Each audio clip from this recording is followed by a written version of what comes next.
Some episodes may contain graphic content or sensitive topics, while all episodes will consistently feature offensive language and absurd speculations from two opinionated women on a spiritual journey just trying to figure shit out. Listener discretion is advised. Hi, I'm Sharon. And I'm Heather. And welcome to Hexhaven.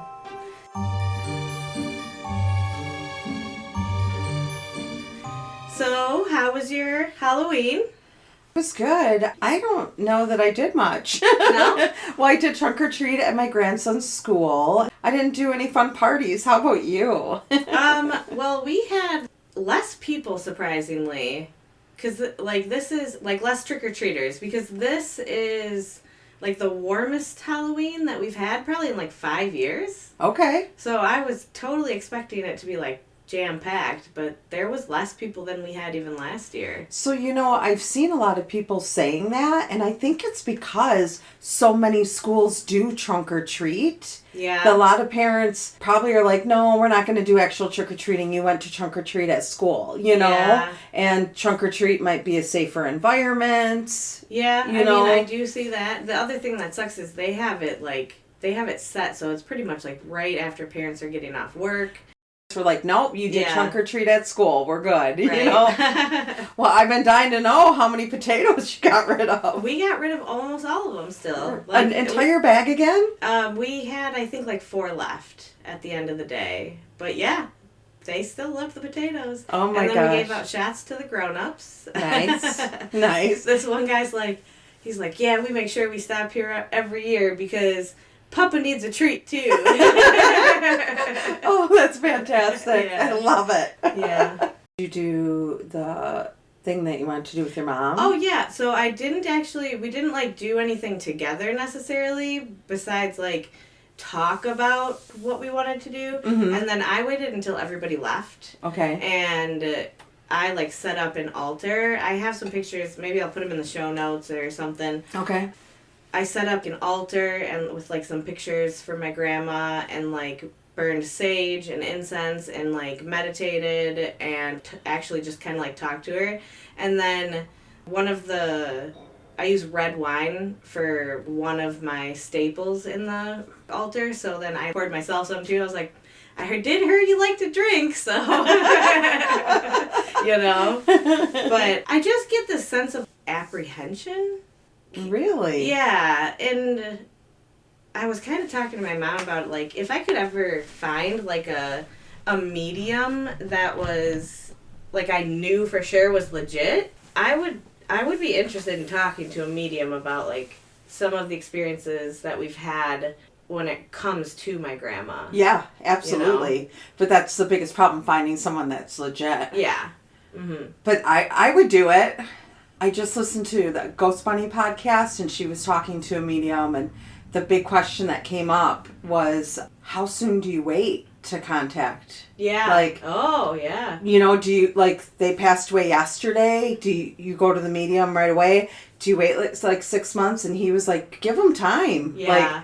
Well, and then I was thinking, too, about, when it comes to, what we've learned from the Many Lives, Many Masters book, what if she's already moved on to the next life? Right. And what if that is why I can't, make contact like I did with my other ancestor? Right. And, we don't know what it's like where they go. Is it like Beetlejuice where they're all sitting around waiting for their next assignment? Right. You know what I'm saying? I don't know what that process is like. Yeah, is it between time? You pass away and your soul instantly leaps into someone else minute for minute, or is it? I feel like it wouldn't, because in the book they were talking about the in-between time where you need to rest and learn the lessons from your last life and stuff. So what if you were trying to communicate with someone that's in their resting time? Right. Now you're just being rude. Right. Disturbing my grandmother's soul. Your grandma's been passed on for a long time, yeah. Right? Okay. I think my mom's at 77. She passed away in 77? Yeah. Wow. She maybe moved on to her next body. Right. Yeah. I don't know. Wow. But it definitely, I got that thought, afterwards, because we read the book. What if that's why? Because I can't make contact.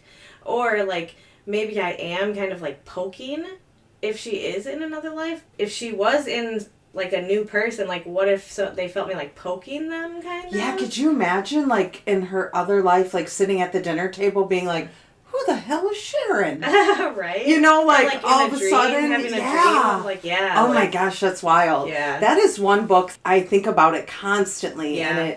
and it really bends the way I think of things. It does. So. I do find myself, just like with this, when I learn new information, I'm, like, bumping it up against this to see what jives with it and what jives against it. Like, Sure. what pushes against it. Because there is conflicting things, you know, where it's, this is one of them when it comes to, like, communicating with ancestors. You can't tell me that the souls of my ancestors from hundreds and hundreds of years ago haven't moved on to new lives. Right. You know, but, like, so, like, ancestral communication is a big part of a lot of people's spiritual practices. But it makes me think, too, of when people are ghost hunting and they're trying to communicate with the dead, and it's like, you know, a spirit has been lingering somewhere for so long. To me, I wonder, like, ethically, but you guys keep like activating it and making it linger. Right. Like, help it move on. Right. Don't try to get an entertainment value out of it.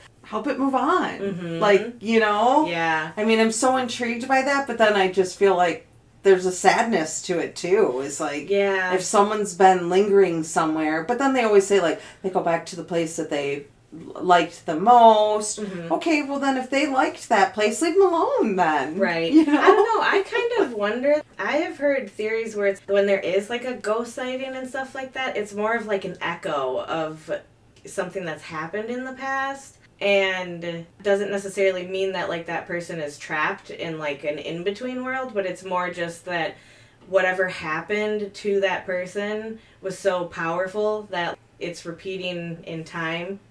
You know what I'm saying? Like, I guess, like, a ripple where, like, all of a sudden we can see beyond a wall a little bit, you know? Okay. Yeah, that's definitely a better way to think of it, I think. I don't know, but it's all just speculation. Like, I mean, yeah, none of us really. No one's really going to be it able is, to ever provide Yeah. hard truth. Well, anything else you want to talk about Halloween before we dig into the Ouija? The history of Ouija? About the Ouija. All right.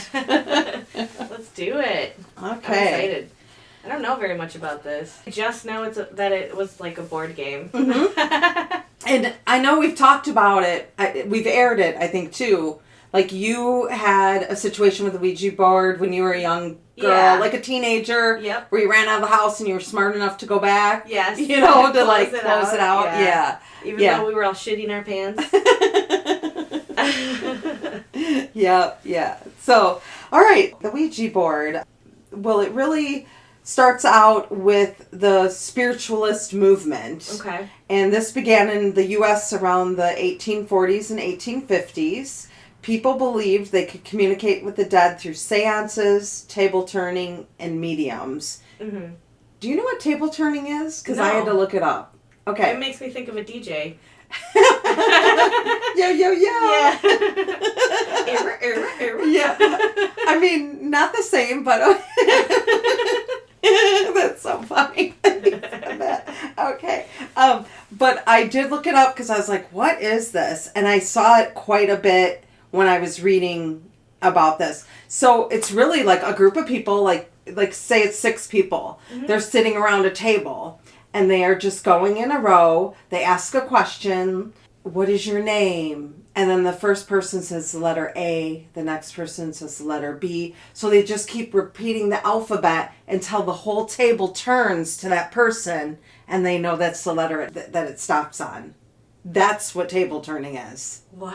Yeah. What do you mean the table turns? Like it tips, like the actual table tips in the direction. So if I said the letter D and their name was David, the table would tip towards me. Oh. And then you would start over again to get the next letter. To the next letter, and you just keep going around until you got the information that you wanted. That must have took hours. Yeah. I don't know. Like anyone could kind of tip a table. Yeah. You know, the skeptic in me. But yeah, that's what table turning is. People sat around a table, they asked a question, and then they just all went around and just said the alphabet. Wow. Until the table tipped to them, and then they started over again until they got their answer. So they were like the human Ouija board. Yeah. Mm-hmm. Interesting. Yeah. Table turning. Yep. And so devices to speak with spirits were popular, including alphabet boards, where participants pointed to letters to spell messages. Okay. And the movement began in upstate New York, a region sometimes called the Burned Over District because of its many religious revivals and reform movements. It was sparked by the Fox sisters, Margaret and Kate, who in 1848 claimed to communicate with a spirit in their home through mysterious rapping sounds that answered questions. Their story spread rapidly through the newspapers and public demonstrations, convincing many that it was possible to connect with the dead. So are you talking like a knock once for yes, knock twice for no kind of thing? Yeah. Okay, all right. Yeah, yep, like a series of like rapping and tapping. That's pretty common? Yeah. Hear about that a lot.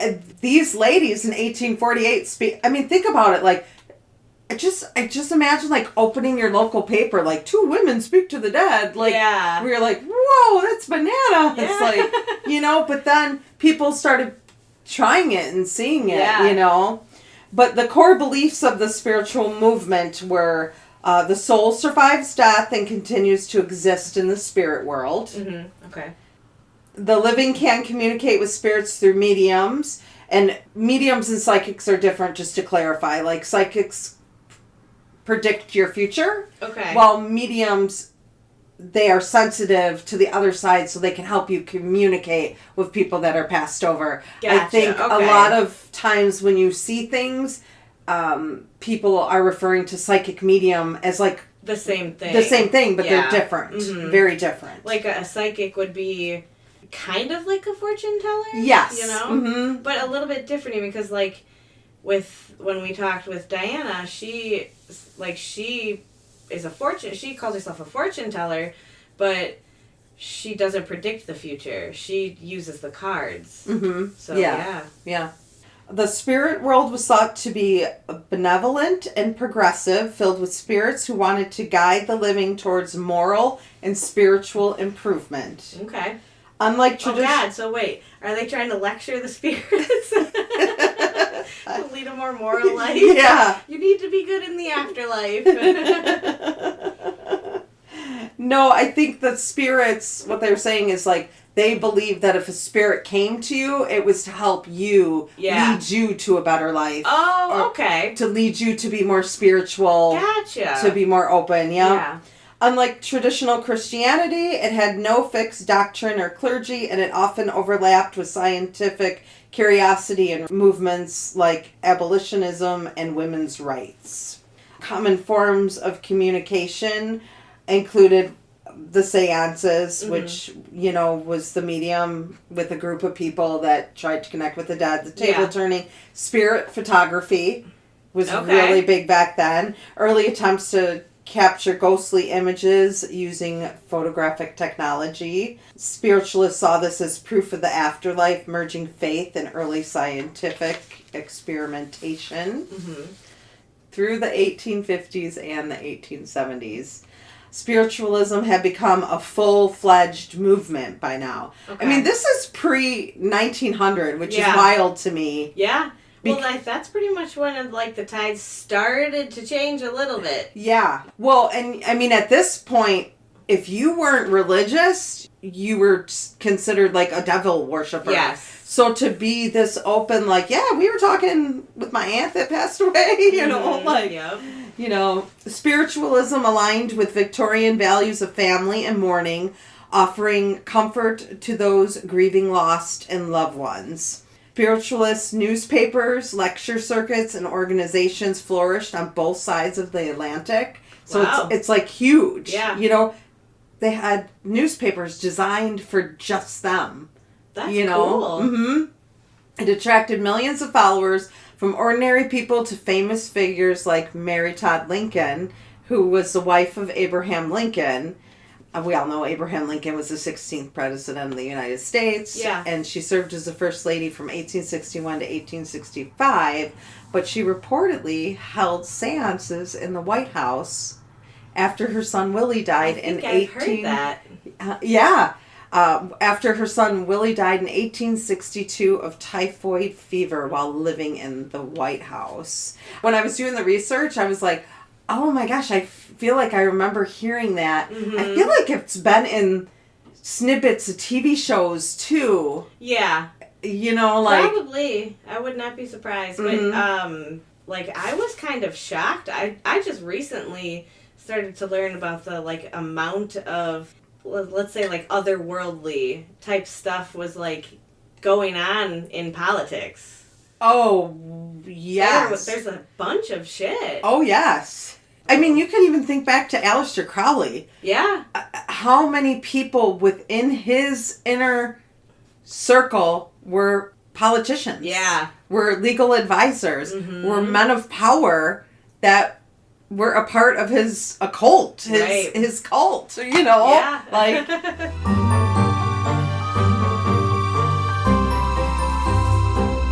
I did go down a little rabbit hole with Abraham Lincoln and Mary Todd's children. Only because once I read this, I was like, oh, they had 4 kids and only one of them lived. And I was like, that's actually so sad. That is sad. So, I'm just going to side note on this Ouija board story because I want to tell you about For sure. their children. Let's do it.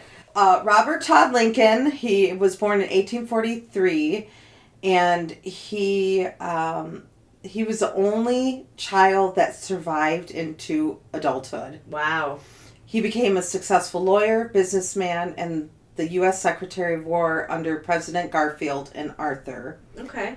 He had a reputation as a somber private man. I imagine being... Well, yeah, all of his siblings died.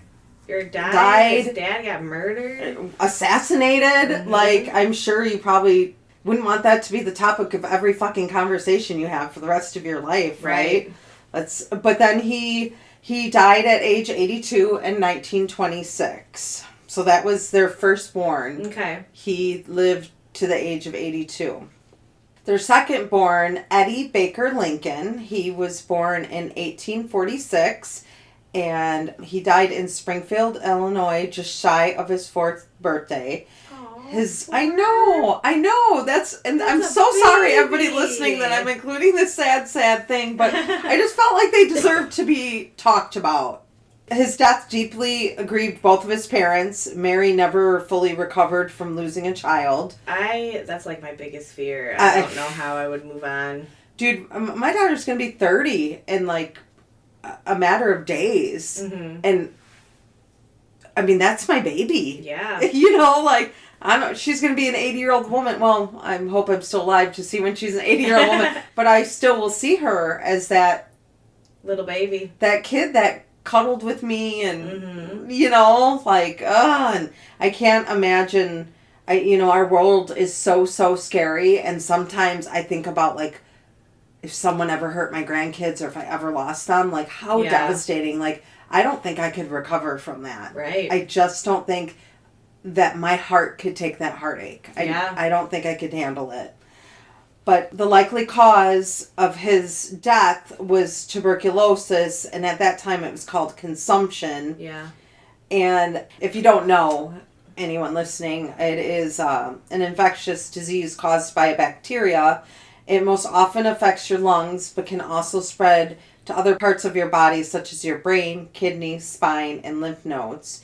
In the 1800s and early 1900s, tuberculosis was called consumption because it seemed to slowly consume its victims' bodies. Yeah. How awful is that? I can't even imagine. And then watching your kid die of something like that? Oh my God. This is one of the leading causes of deaths worldwide before antibiotics. Yeah. There was no effective treatment. Doctors would prescribe rest, fresh air, and good nutrition. I mean, that's how little they knew about it. I mean, get yourself some fresh air. And if you get TB today, it's not a death sentence, right? I don't... Isn't there treatment? Let's Google it. I don't know if that's something that has been eradicated, hasn't it? It hasn't. You still have to get tuberculosis tests. I had applied for a job and I had to get a physical. And, like, I had gone to Mexico, and because I had gone out of the country, I had to get a TB test. Really? Huh.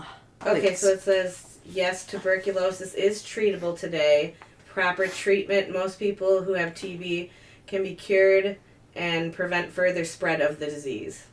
Probably with the simple antibiotic. Yeah, it says a combination of antibiotics taken for several months. The specific drugs and duration of treatment vary depending on the type of tuberculosis. I guess there's active and latent. Holy cow. And the individual's condition. Wow. All right. Well, I hope I never get that. For real. So the third child then was born in 1850, the same year that Eddie died. His name, William Wallace, and they called him Willie. People often described him as Lincoln's favorite son, bright, affectionate, and intelligent. You're not supposed to have favorites, Lincoln. I know. Yeah, you're not. You're not.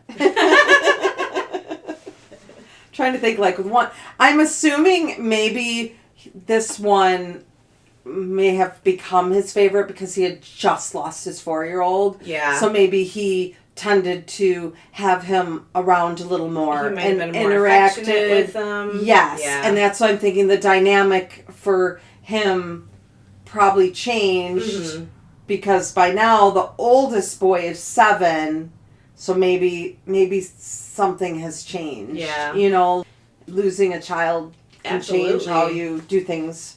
But unfortunately, Willie died at the age of 11 in the White House during Abraham's presidency. That's awful. His cause of death was a typhoid fever that was likely contracted from contaminated water in Washington, D.C.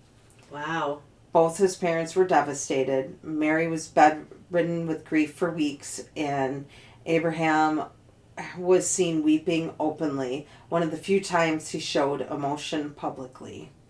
Willie's death led Mary to attend spiritual séances, hoping to contact him. Wow. And the typhoid fever, which I've heard of it, but I don't know. I didn't keep it in my pearls of wisdom here. We heard about lots of typhoid fever with Marie Laveau's children. Right, you're right. And that is, just to recap, that is an infectious disease caused by Salmonella typhi, which mainly affects the intestines, the bloodstream, and spreads through contaminated food or water, especially in places of poor sanitation. So you would think that the White House, of all places, even in 1862, had better sanitation than anywhere. But no. I just recently found out that, so like Area 51, there's Plum Island, which is where they study diseases. A bunch of different military sites. I can't remember how many that there are in America, but somewhere along the lines, legislation was set so that they do not have to legally comply with inspections. So most of those facilities are not up to code. Really? And those facilities are government? Yes. The NSA, the CIA. Wow. Yeah. That's crazy to me. Yeah. It's terrifying, especially Plum Island. I don't know anything about Plum Islands. Do you want to go down that rabbit hole right now? I mean, I don't know anything about... They do a lot of testing on animals. It's where the Lyme disease in ticks came from. They had, I think it was like 40,000 ticks broke free from the island and got onto the mainland. It's why we have so many tick-borne diseases today. So they fucking created it? They didn't create it, but they were keeping it and testing it on insects to use for warfare. Yeah. Huh. Yeah. That's fucked up. Yeah. But no, I just found out, they're not, a lot of them have not been inspected in a long time, and they don't have to. Well, I'm sure being government, they're like, no, we don't have to make sure that we're up to code or we have handicap accessible stalls, but our water quality is not going to kill us. The Plum Island one, they've had a couple of outbreaks, but one of them was the workers went on strike, so they just hired a bunch of people who didn't know what they were doing. Sure. And that happens all the time anywhere, whether it's government or not. Yep. When, people strike, they bring in temps to keep their business running. Like, you're talking diseases. And some of those people are just so fortunate to have an opportunity. Yeah, that could, decimate our entire population. You would think that they would, be a little bit careful. You would think, but there's always some idiot somewhere. Yeah. Yeah, you're right. There always is. All right.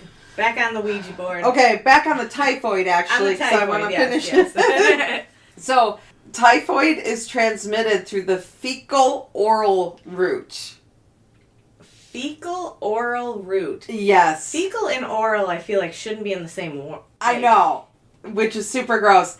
That means a person becomes infected by eating or drinking something contaminated with feces from an infected person, or this can happen through unclean water, unwashed produce, or food handled by someone carrying the bacteria. When I think about this, the Broadway play, The Book of Mormon, there's a whole fantastic song about them getting, the typhoid fever because they were drinking water from the river and they were getting sick, and then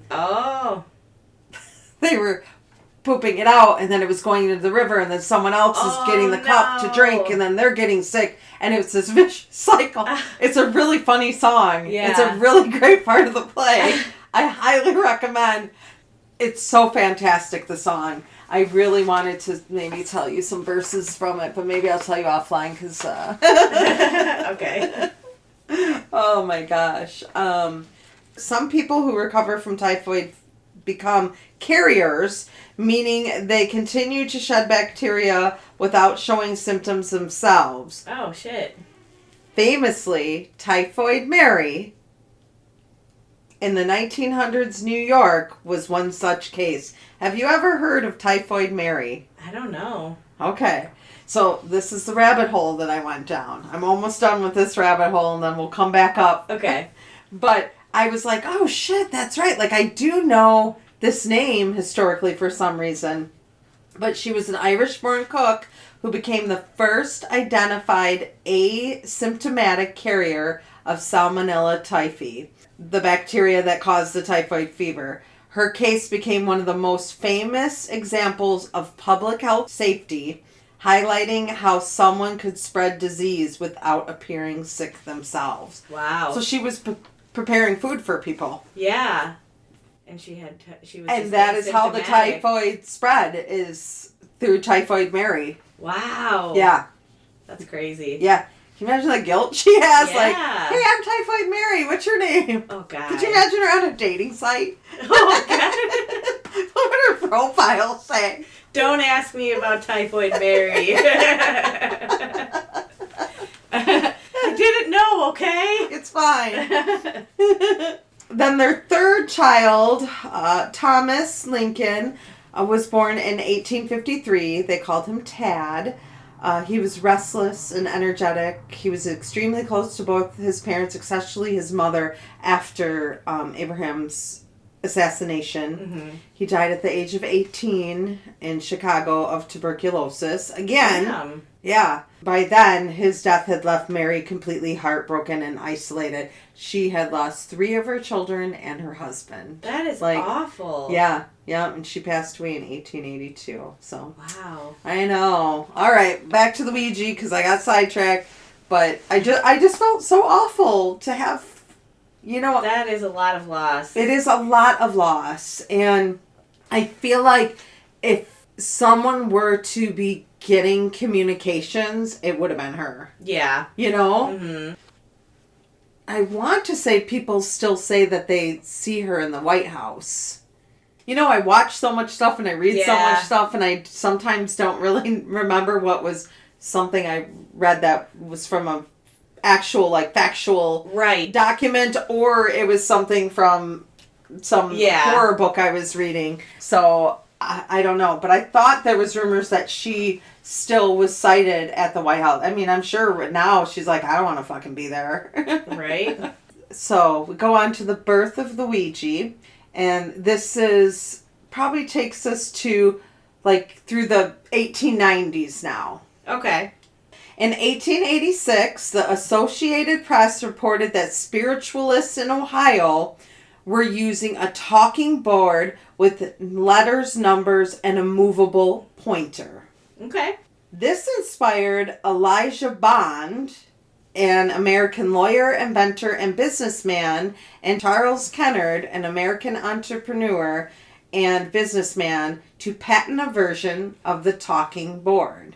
So they saw, like, in these publications that people were using these talking boards, and they were like, let's patent this and make money off of it. Yeah. Holy shit. Mm-hmm. So in 1891, Bond secured U.S. patent number 446054 for the board, describing a flat surface with alphabet, numbers, and a movable pointer, later called the planchette.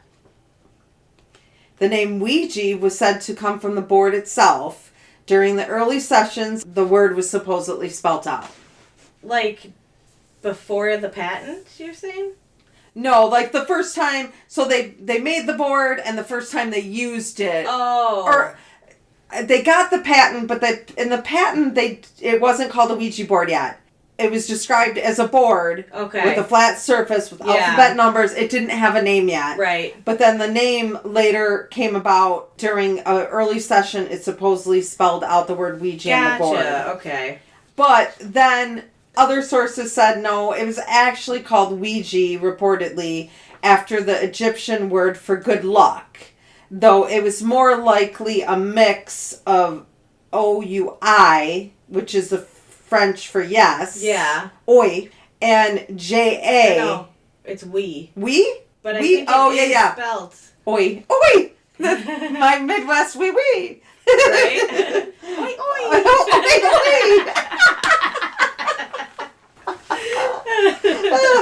oi. So, we, French for yes, and then J-A, which would be German for yes. Yeah. Ouija.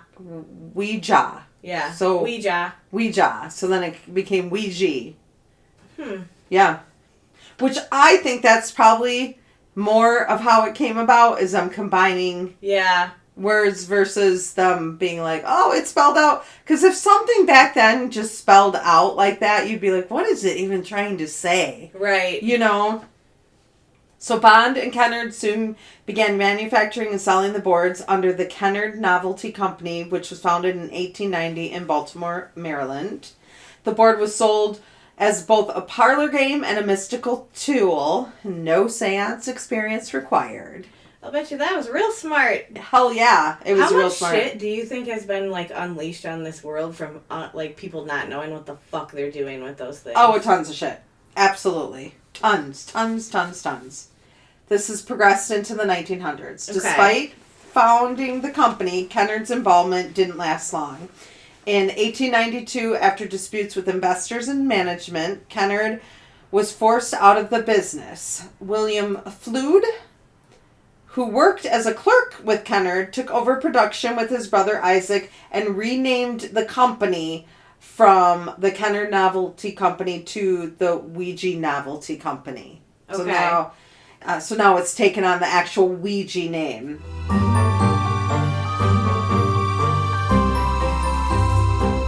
Eventually, the brothers split, and William ran this company and turned the Ouija board into a national sensation. I wonder why they split. I don't know. I didn't investigate that. Dang it. I should have investigated that more. But I didn't. No worries. So Flood was often credited with naming it and popularizing it. By the 1920s, it was marketed as a fun way to connect with the great beyond. I can just picture like a little ad in the newspaper. What a great way to connect with your loved ones. You know, like In 1927, while supervising the construction of the new factory in Baltimore, ironically, one of the Ouija boards has supposedly told him to build this, and William Flood fell from the roof after the railing gave way. He later died from his injuries. Oh, shit. A grim twist that added to the eerie legend and association of the Ouija. Yeah. Yep. Wow. Yeah, and I wonder if someone just threw that in there. Like, it could he be. used the Ouija board right before. Right, and it told him to build. Yeah. Well, it probably had to have told him to build it like months or years before, Yeah. you know, but that's just like whenever any heroic figure is dying, his last breath, someone's telling him how great he was or something, you know, Yeah. you know. He passed away in 1927, so then begins the Parker Brothers and the Hasbro era. Okay, Of this the is the Ouija part board. that I know. So by the 1950s, Ouija boards were still popular, but have become more of a parlor novelty than a tool for serious spiritualism. Mm-hmm. Sales were steady, but the family-run business was relatively small compared to the national toy corporations. After the death, Flood's children continued the business until 1966, when they sold it to Parker Brothers, now owned by Hasbro, Okay. which still owns the Ouija trademark to this day. Yep. Though not the inventor, Flood is often remembered as the father of the Ouija board because he is the one that thrust it into everybody's household, made it a household name.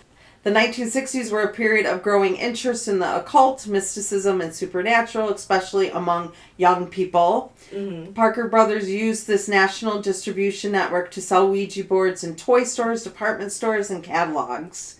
In 1967, the first full year Parker Brothers sold it, the Ouija board outsold Monopoly, their best time seller. Yeah. Yeah. Isn't that crazy? That's insane. Yeah.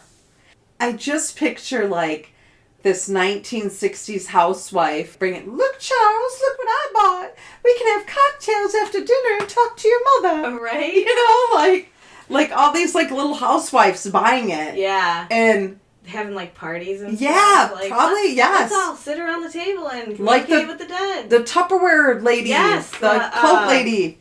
Dorothy Martin. Yeah. Like that. Yeah. She probably had groups of friends that were all kind of curious about it. Mm-hmm. And who knows?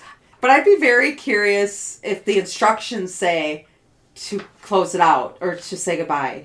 Yeah. You know, like, I'd be very curious. Not even so much like a modern day, because I'm sure the modern day one, like, has adapted to, like, the legends and stuff. Yeah. But I'm wondering what the originals, like, instructions how to use it said. Like, make sure you say goodbye when you leave a session. Or, Yeah, because, like, thinking about it, when we played, I don't think we even looked at the instructions. could you imagine if there was, like, some Latin enchantment imprinted on it if you read the instructions? Crazy. But no one read the instructions because you don't really, I guess, need it because everybody's visually seen how to use it. Yeah? But I would be very curious to see what those 1960s, 1950, 1960, even the 1920s instructions, like, what did they say? You know? Gather a group of friends. Well, according to Google, it says at the end,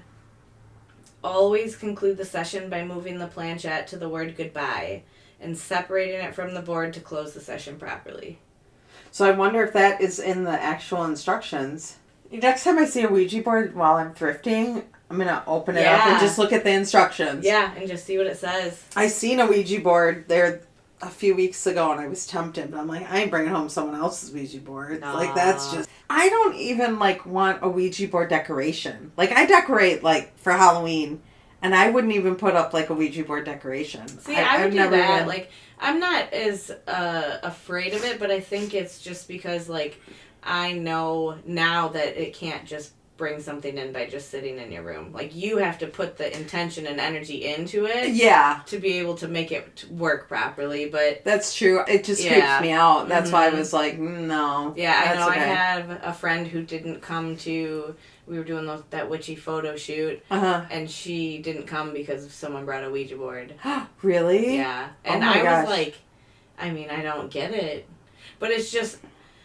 not everybody understands. Because the Ouija board that you were going to use as a prop, or you had full intentions of using it? Oh, no, we were just using it as a prop. Oh, okay. Well, that's different. And we didn't even touch it. It was just in the picture. Yeah. You know, but... Okay. Oh. But I can understand... Like, people are scared. Especially, like, people who come from, like, religious families and stuff like that. Like, they've been told that this thing can literally summon the devil just from being in your presence. Right. So. Yeah.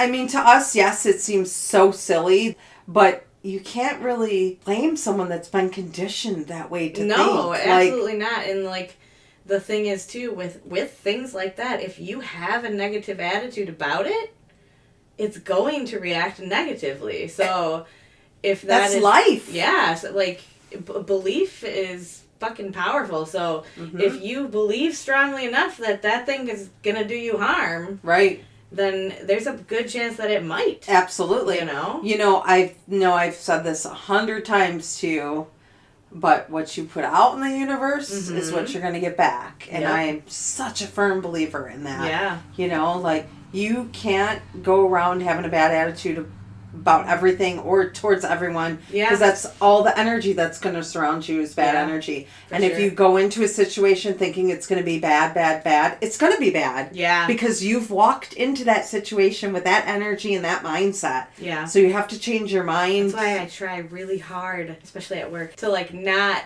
be, like, expecting bad or worse outcomes, you know? Because it's more, I have to go into it with, like, we'll cross that bridge when we get there. Absolutely. Like, and it's so important too that you have to separate the way you think at home in your life and the way you think at work. Yeah. Because you're there to make money, but you're there to be professional too. Right. And I imagine coming from a place that you worked before that was a fucking shit show. Yeah. That really kind of, screws up your mindset as well. For sure. So...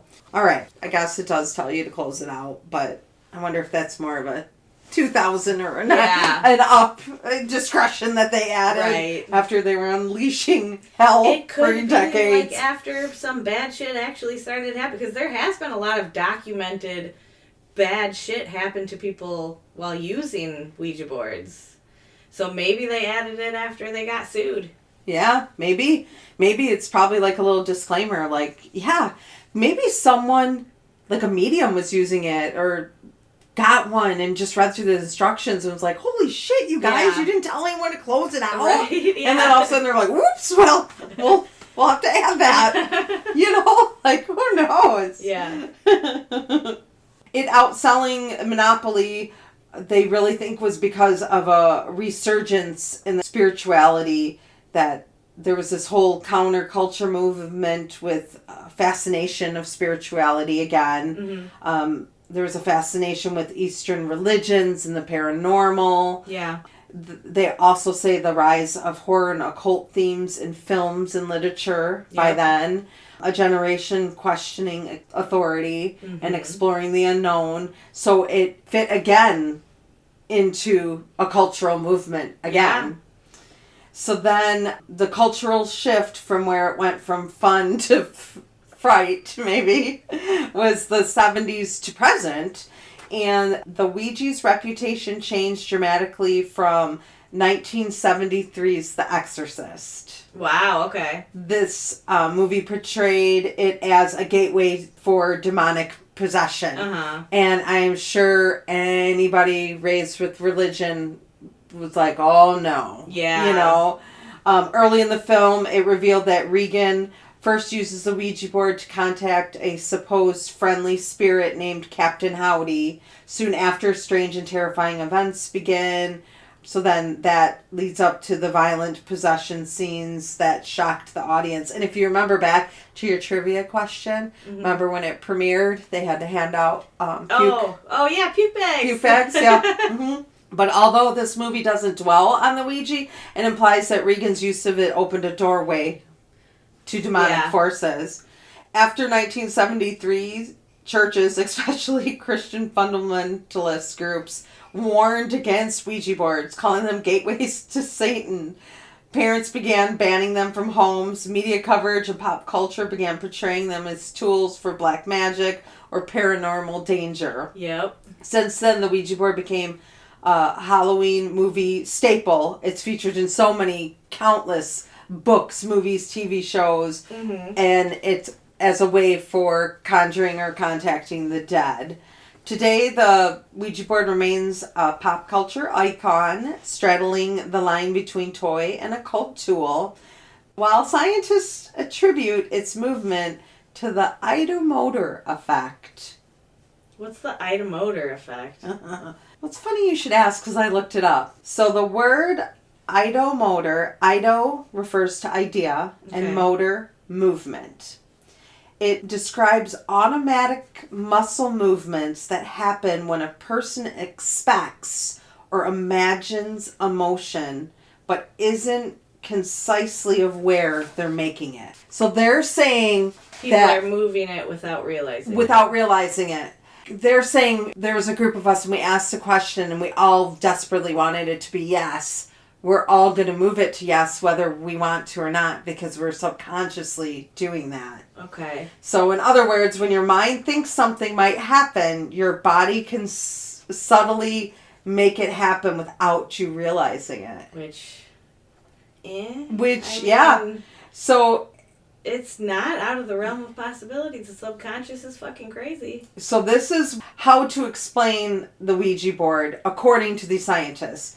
Here's what happens during a typical Ouija session. Several people lightly rest their fingers on the planchette. Everyone focuses on a question and anticipates the answer.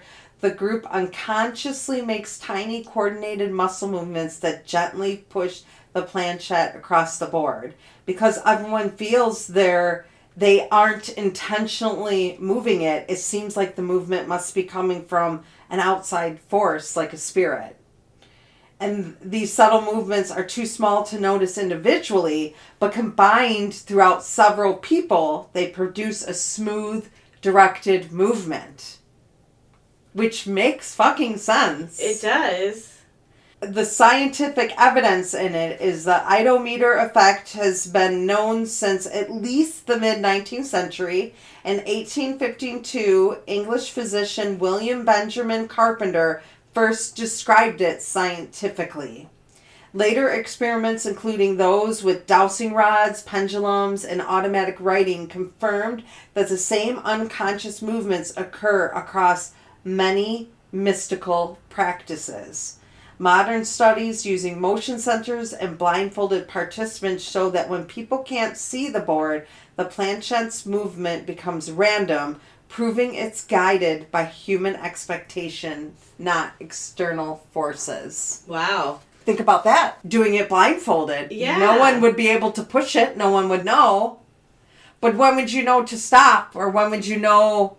You know what I'm saying? Maybe we should try it blindfolded and record it and see what happens. Maybe. But I think it also is something you have to do. How many players does it say? 4 to 6? I don't know. I think you can do it with 2. I know you can do it with 2, but if you're trying to test the theory you would need more people. You would need more people. Yeah. It couldn't be just me and you playing it because I constantly be like, Sharon, stop pushing it. You'd be like, I'm not, you're pushing it. Yeah. So, it would have to be more people so you couldn't really pinpoint who may be pushing it or not. So, yeah. Yeah, that's crazy. It raises a lot of questions. But ultimately, it's a game. Yeah. It's a game that got this reputation because of movies and scared fucking religious people that want you to follow them and don't want you to have a free will and think on your own. Yeah. So they use their typical scare tactics, you know. Well, and it worked because, it really is one of those things that is, largely disliked. Yeah. You know? Yeah. Well, even me, a skeptic, I have a great deal of reasoning. I'm intrigued by occult, but I don't even want one in my house. Right. And I know that we talked about, my daughter wanted one as a teenager, and I was like, you're not bringing that in my house. Mm-hmm. Because, too, I didn't know how her and her friends were going to, use it? Use it. Yeah. And are they going to be mature enough to close it? Right. She could have left that thing open and been like, oh, no, I closed it, Mom. And then, Turned into an Next old thing you hag know, when you I'm got a 30. demon in here. Yeah. Like, but yeah, so that's the Ouija board. So awesome. Yeah, I didn't realize it was so old. Yeah, I didn't really either. That's interesting. I mean, you think about like how old playing cards are too, though, and tarot cards. Mm-hmm. Like the spiritual movement has been around for a long time. It's really just anybody that was kind of involved in it was always looked at as maybe being peculiar or weird. Right. Because it took a lot of bravery to be one of the people that spoke up about that. For sure. Because you didn't want to stick out. Right. So not very many people spoke about their experiences because they don't want to be seen as, demonic and not only that, but like for a long time they were just like throwing people into mental hospitals for any old thing, so... You say the wrong thing to the wrong person, the next thing you know, you don't even have free will anymore. Well, imagine those two sisters. If there was some awful family dynamic, like them coming out, their parents could have had them committed back then. Right. There was probably no laws about committing a woman. No, there wasn't. Especially about committing women that are your own family. Yeah, because your women, the women in your family were your property. Mm-hmm. So think of like if their parents were still alive, like what in the hell is happening here? You two are getting locked away. Right. That would have been the end of it. There would have been no newspaper articles, nothing. Yeah. So crazy. I'm glad that they spoke up. Yeah. And it led to... maybe that might involve a little bit more research on them. Yeah, that'd be cool. Yeah, maybe we can do like a little like Ladies that Rock segment. Yeah. Okay. But awesome. Well, I'm so happy everybody listened. Thank you so much. We appreciate you so much. Yes, and if you guys have any crazy Ouija board experiences, oh my God, put them in the comments. Yes, put them in the comments. Or send us an email. hexhavenpodcast@gmail.com. Facebook. Anywhere. Yeah, we'd love to hear them. Because I'm kind of a scaredy cat. So yeah. All right. Well, thanks for listening. We appreciate you. Bye. Bye.